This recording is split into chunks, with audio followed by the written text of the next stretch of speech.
All right, so Ed, the team was able to win their regular season finale against UAB. You used 15 subs in the contest, which is, I think, the most I've seen in a soccer match in a very long time. Were you able to accomplish everything you wanted to, besides obviously getting the win?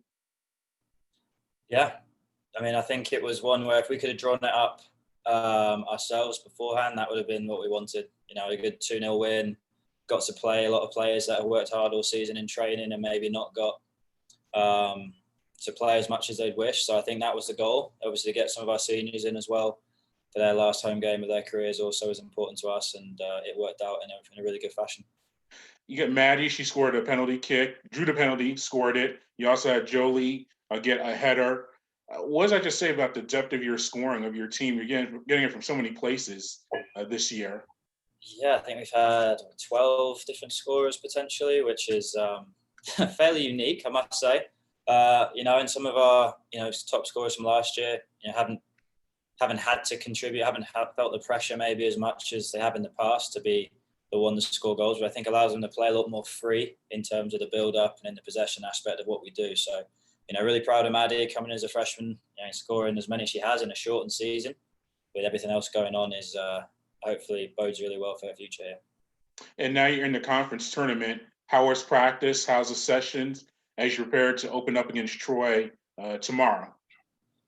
Really good. We just trained today, a little hour-long session just to kind of just get the bus out of the legs. And the girls look excited, they're sharp, and they're kind of having a good time, which I think is what's been our mantra kind of all year long, was there's enough kind of stress in the world at the moment that we wanted this to be fun for them. And we focused a lot on that in the pre-season, and didn't really start tactical stuff until probably 3 weeks in. So the whole first 3 weeks was really just about them getting back on the ball and kind of enjoying themselves again. What about this season?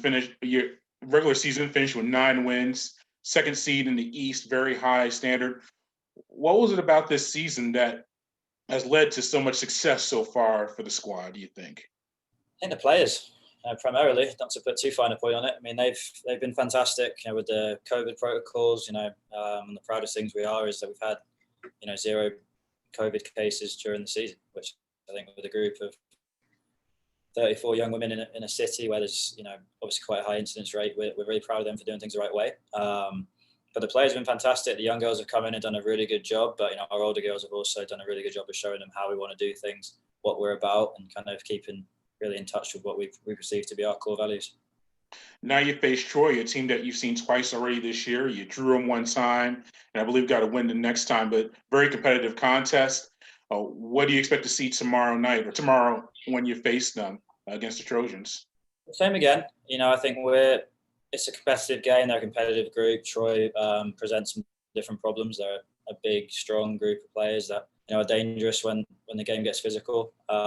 We've shown ourselves to be pretty good in those situations this year. We feel pretty confident going into it that if we focus on what we want to do and what our game plan is, and our girls execute and honestly go out there and play free with the kind of fun focus that they've had all season long, that we'll get a good result. And this is my last thing. Usually playing on the road in a conference tournament, a lot of pressure, things like that. Do you think the grit, or the things the team has had to go through this year, just makes you tournament ready automatically, and just no issues there? I think we've been really good on the road. I think I'm not sure. I don't think we've lost on the road. So I think they've been pretty hardened to that. I think everything else, again, we try not to focus on things that we can't control. And this tournament's happened here whether we like it or not. So we've got to come ready and prepared to do the best we can. And I think the girls are really excited and hopefully do themselves proud tomorrow.